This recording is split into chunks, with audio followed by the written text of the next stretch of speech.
SSLC result വരുന്നത്? അതെടി, അതോർത്തിട്ട് എനിക്ക് ഒരു സമാധാനവുമില്ല. അതെന്താടി? അപ്പുറത്തെ വീട്ടിലെ അശോകന്റെ മോന് ഫുൾ A+ ആണ്. എൻ്റെ മോനോ തട്ടിയും മുട്ടിയും ജയിച്ചാലായി. അത് ശരിയാ, അശോകന്റെ മോന് ഫുൾ A+ കാണും.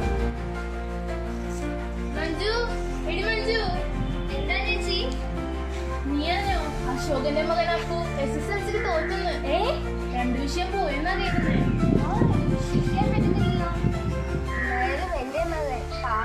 ഗ്രേഡ് കുറവാണെങ്കിൽ പാസ്സായി കേട്ടോ. അതെന്തായാലും നന്നായി. ഞാനെന്തായാലും അപ്പുവിന്റെ വീട് വരെ ഒന്ന് പോവുകയാ. സത്യാവസ്ഥ അറിയാലോ. എങ്കിൽ ഞാനും തന്നെ ചേച്ചി. അശോക, എടാ അശോക.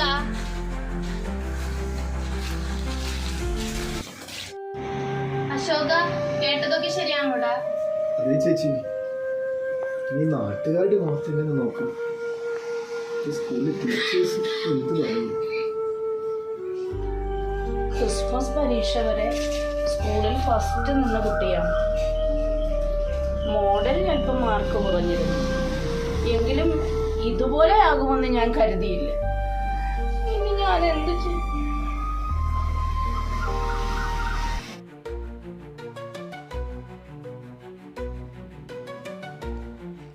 എന്ത് പറ്റി റോസ് ടീച്ചറെ? വാ ഇരിക്കി. ടീച്ചർ, നമ്മൾ ഫുൾ A+ പ്രതീക്ഷിച്ചിരുന്നതിൽ ഒരാളാണ് അപ്പു. അപ്പു 2 വിഷയത്തിനാണ് തോറ്റത്. എന്നാൽ ഇവിടെ എങ്ങനെ സംഭവിച്ചു?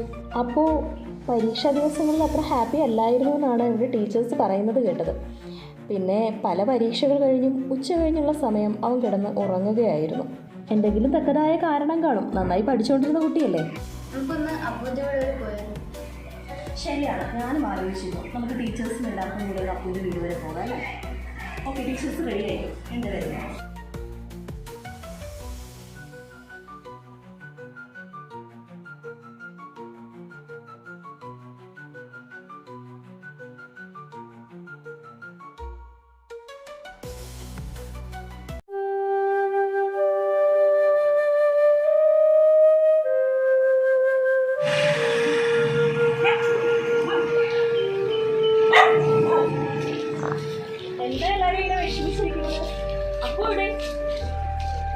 അപ്പോ മോനെ,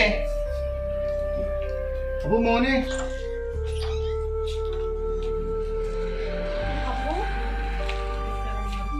എന്നോട് ക്ഷമിക്കണം ടീച്ചർ.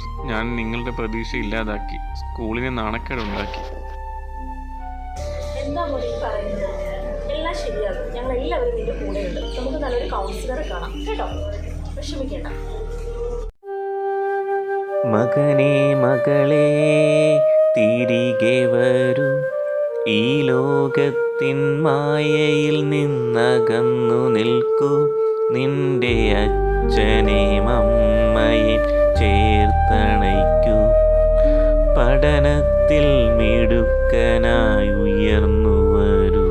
നിന്റെ നാടിൻ്റെ നന്മയ്ക്കായി ഉയർന്നു വരൂ.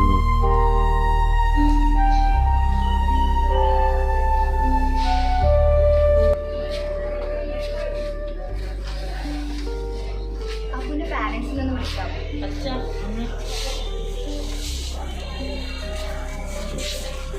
ഈ ഇടയ്ക്ക് വീട്ടിൽ നിന്ന് പണം എന്തെങ്കിലും നഷ്ടപ്പെട്ടു? അതെ മേഡം, 1-2 തവണയായി പണം നഷ്ടമായിരുന്നു. ഈ പരീക്ഷയായിരുന്നു. പിന്നെ ഞാൻ അതിനെക്കുറിച്ച് കൂടുതലൊന്നും ചോദിച്ചിട്ടില്ല. ഞാൻ പറയുന്ന കാര്യം നിങ്ങൾ ശ്രദ്ധിച്ചു കേൾക്കണം. അപ്പോ ലഹരിക്ക് അടിമയാണ്. നമ്മൾ ഇനി എന്ത് ചെയ്യും? അപ്പുവിന് മുതിർന്ന കൂട്ടുകാരാണ് അവനെ ലഹരിയിലേക്ക് എത്തിച്ചത്. അവനതിപ്പോൾ തിരുത്താൻ റെഡിയാണ്. ഈ 1-2 സെക്ഷൻ കൂടി കഴിയുമ്പോൾ അത് അവൻ ഓക്കെ ആവും.